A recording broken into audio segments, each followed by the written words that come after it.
When it comes to body goals, we are never going to be perfect.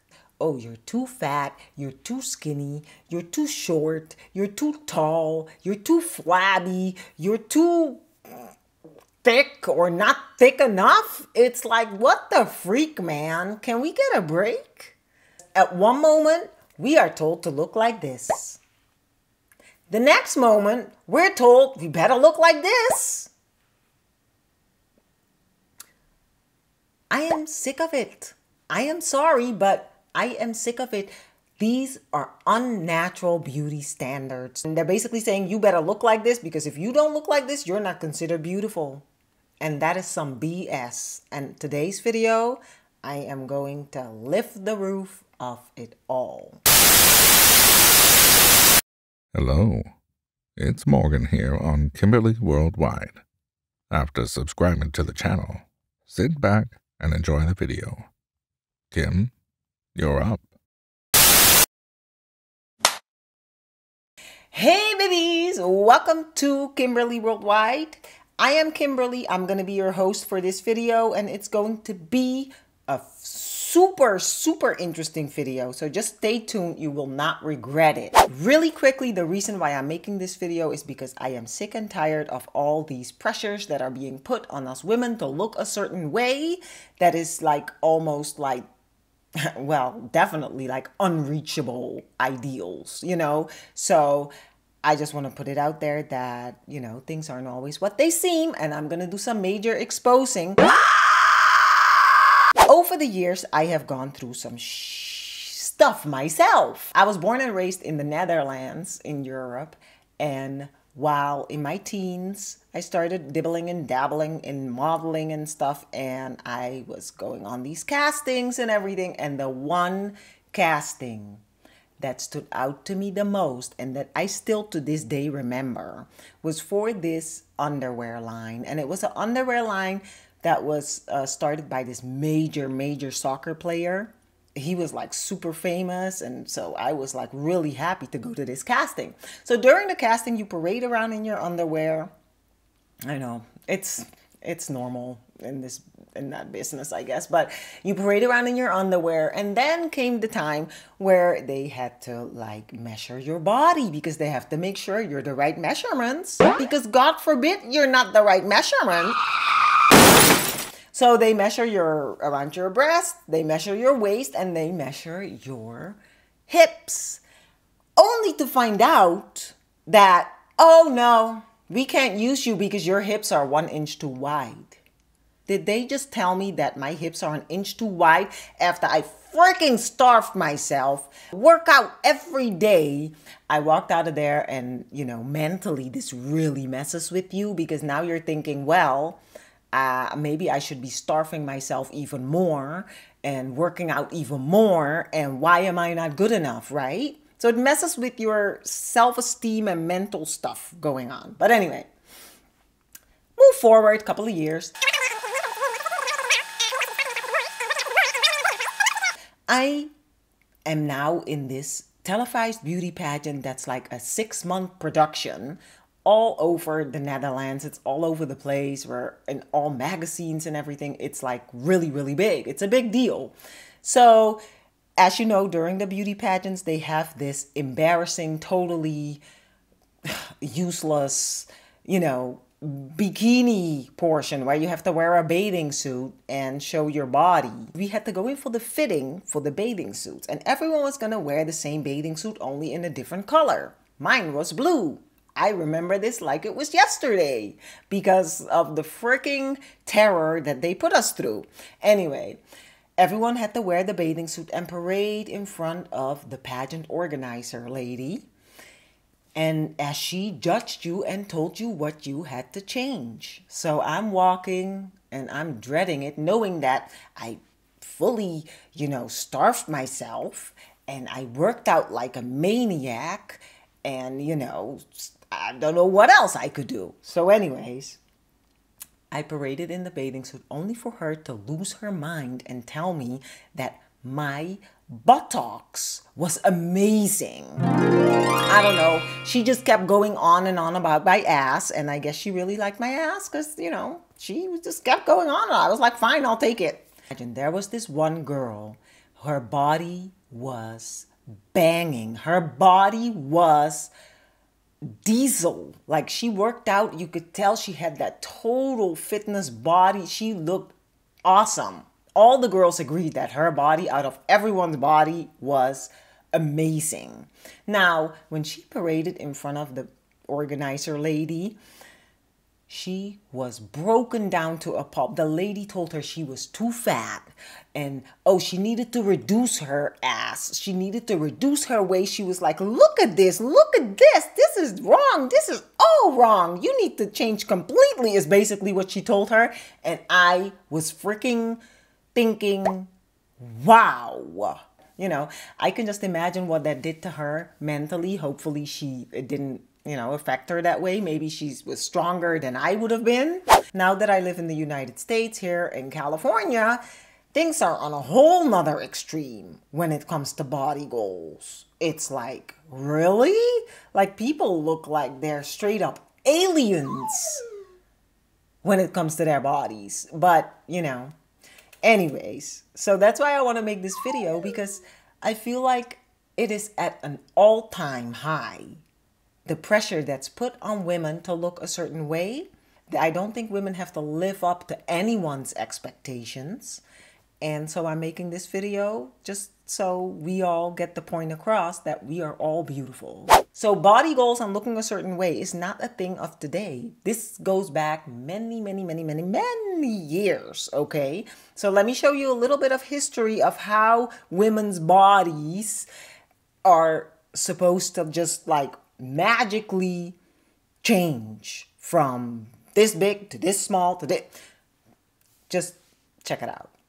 Okay, so let's start in the 1920s. Women were told, well, you better look like a boy because otherwise you are not considered beautiful. Yes, boyish figures without curves were the in thing, okay?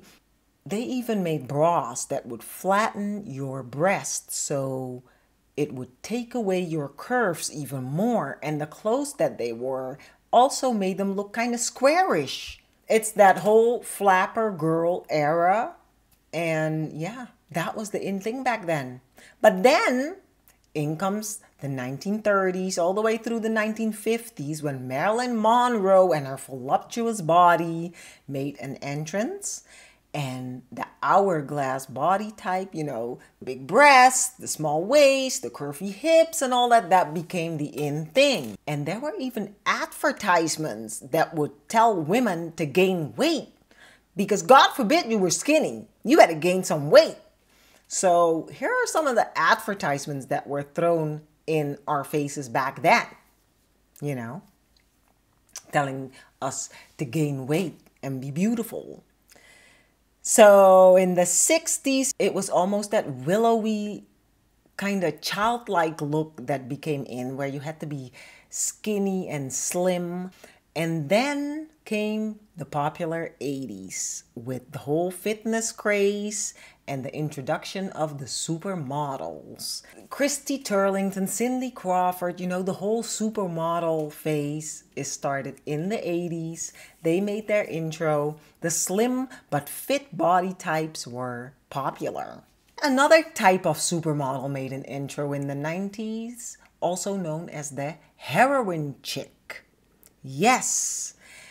And if your body was like wave-like, super thin, almost bony with no curves, you were considered in and beautiful. And then comes the year 2000 all the way till today, which is the influencer dominated era. Yeah.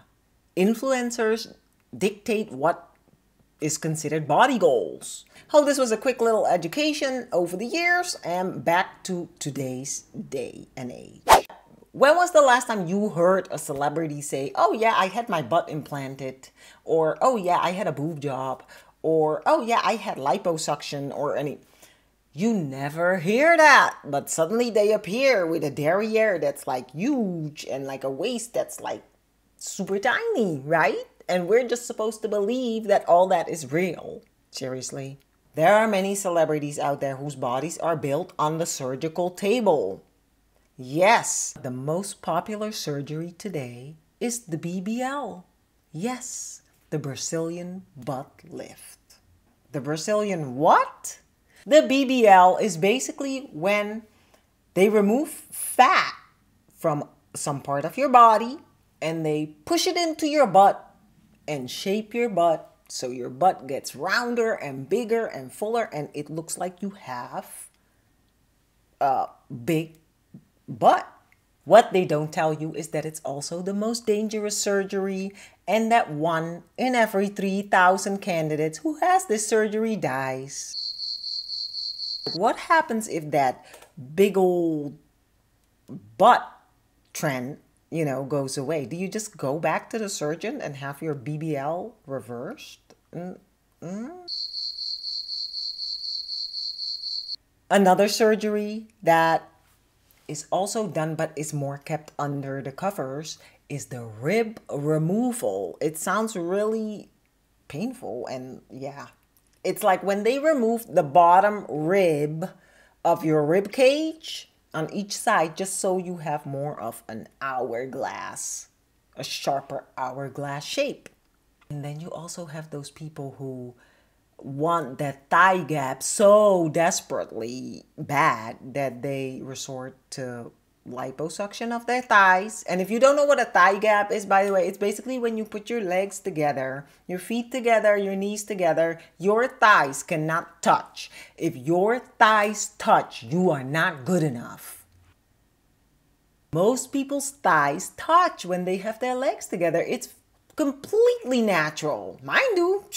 That is unacceptable. So what do? You get liposuction. They suck the fat out of your thighs or they freeze the fat. There's different methods. And then you end up with a thigh gap and you're considered body goals. When you look at social media, people only show you what they want to show you. They're not going to show you the real thing. They want to show you a perception of their life and how perfect it is when it really isn't. Yes, like you'll see perfect vacations, perfect sunset, perfect bodies, and perfect homes, perfect everything. But in reality, it's not really like that. But if you don't realize that and you look at all these things and then you're thinking, well, how come my body doesn't look like that? And why don't I live like that? And, it makes you think that these people's lives are so much better than yours, which can really be damaging, especially when it comes to body image. To keep it fair, there are plenty of countries who put all kinds of different pressures on their women. There are some really freaky things going on in China when it comes to being skinny.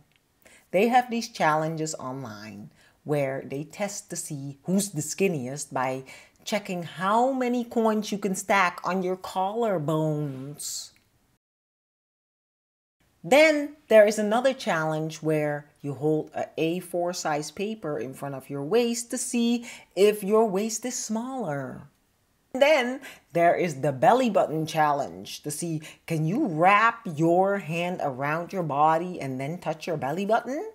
I came across this really, really interesting video that I will link below my video because I think it is such a contrast from what we're used to. We're told you have to be skinny, this and that, when in Mauretanina, girls are told to be fat.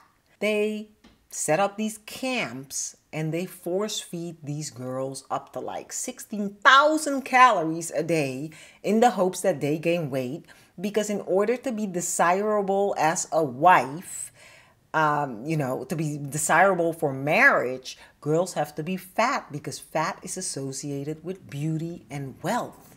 I just thought it was a really, really super interesting and almost shocking documentary because it really shows you how other countries perceive beauty in their women. And even though it seems like, oh, you can eat all you want and all that stuff, it's still a pressure that's put on women to look a certain way. How about you just accept us for the way we look right now, and otherwise you can go take a hike? The media is a big part of why women are put under so much pressure. Why in the heck, can someone tell me, is there going to be a Barbie movie? Is there a need for a Barbie movie? I don't get it. You know, I just feel like it's gonna start a whole bunch of controversy of girls wanting to look like Barbie again and all that, you know. I don't know. I can't speak now because the movie's not out yet, but I feel like it's gonna start some stuff. Then we have the whole Lizzo thing. Like, people are dissing Lizzo for being, you know, all over the place with her body and showing her body like it's healthy and like it's good and this and that. And in a way, I'm like, just let her be, let her do her thing. What do you care? Look at your own body, you know? Just because she's not the perfect size 0 that you want her to be doesn't mean that she can do her thing and just be herself, you know?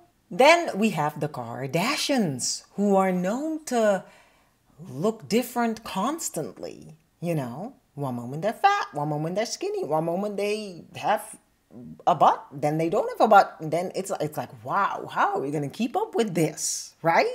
One thing I kind of, I don't know about is like Kim Kardashian's Skims line.